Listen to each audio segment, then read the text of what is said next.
Two Ghanaian ministers die in helicopter crash along with 6 others.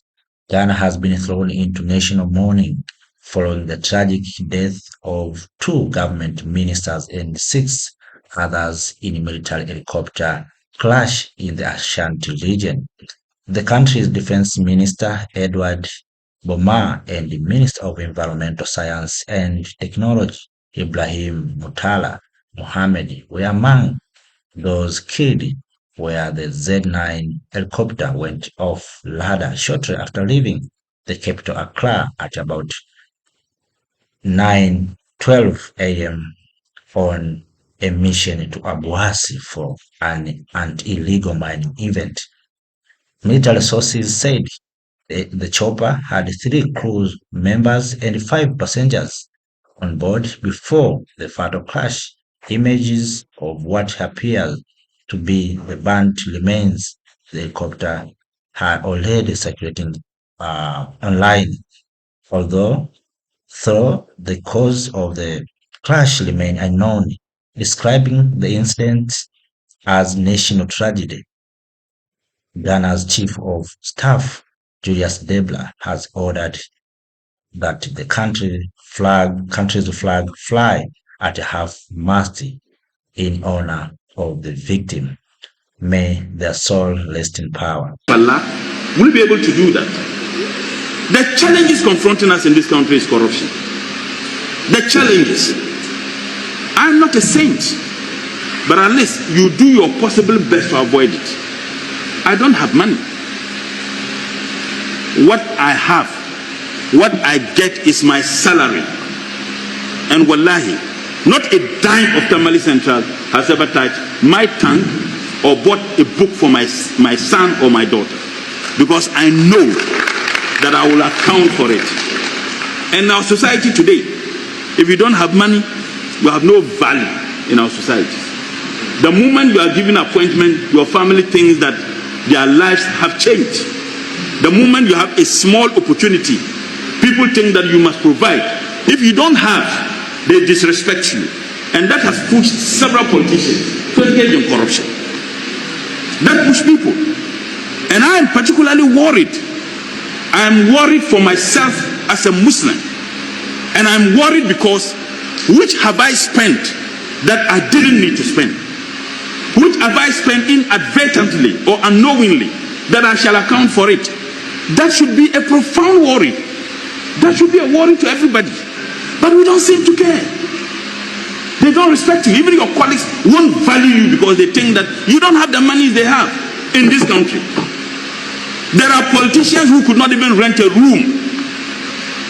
And then they are busy putting up skyscrapers. Haven't they been told about the death of other politicians? Haven't they been told that there are politicians who had it all and they are no more? Today, Ghana grieves. A nation has been shaken by a tragedy that has left 8 people dead, including 2 of its dedicated government ministers, Defense Minister Edward Omane Boamah and Environment Minister Ibrahim Murtala Muhammed. In the early hours of the morning, what began as a mission to address illegal mining in Obuasi turned into one of the darkest days in Ghana's recent history. A military helicopter, a Z9 model, went off radar shortly after leaving Accra and never made it to its destination. As images of the wreckage circulate and the investigation begins, the nation is left mourning the loss of 2 men who stood at the forefront of leadership and service. Edward Omane Boamah was not just a defense minister. He was a man deeply committed to the safety, stability, and sovereignty of Ghana. Known for his calm strength and strategic mind, he was instrumental in shaping Ghana's national defense policies in recent years. Ibrahim Murtala Muhammed was a passionate environmental advocate and a bold voice in parliament.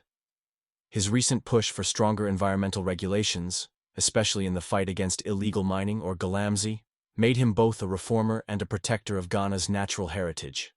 Together, these 2 leaders embodied a generation of Ghanaians working toward a stronger, more united Africa. They were more than politicians. They were patriots. The Z9 military helicopter was reportedly carrying 5 passengers and 3 crew members. It lost contact with radar shortly after departure, en route to Obuasi for an event targeting illegal mining operations. The cause of the crash remains unknown, but what is known, and deeply felt, is the shock that has rippled across the country. From Accra to Tamale, and from government offices to rural communities, the loss is being felt far and wide. Candlelight vigils are already forming. Tributes are pouring in from citizens, colleagues, and Pan-African leaders across the continent. This is not just about two individuals. It is about what they represented: commitment to change, courage in leadership, and the dream of a better Ghana. This tragedy is a reminder that the work of nation-building often comes with silent, unseen risks. These leaders died not in war, but in service, in pursuit of a mission to protect Ghana's environment and its future. In moments like this, we are called to reflect, not only on the lives lost, but on what they stood for. Pan-Africanism is more than an idea. It is a movement of unity, progress, and shared destiny. As Africa continues to rise, we must remember that the path forward is not guaranteed. It must be fought for, by leaders and citizens alike. Let their deaths inspire more service, more unity, and more love for the continent we call home. To the families of the victims, the people of Ghana, and to all Africans mourning today, our hearts are with you. Let us honor their legacy, not just with words, but with action, by continuing the work they started, by believing, as they did, in the greatness of Africa. Rest in power to all who were lost. Africa remembers. Ghana will rise again. Thank you, Africa. Mama Africa. Oh, yeah. You make Africa great. Thank you, Africa. Thank you, Africa.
Thank you, Africa. Mama Africa. Oh, yeah. You make Africa great. Thank you, Africa. Thank you, Africa.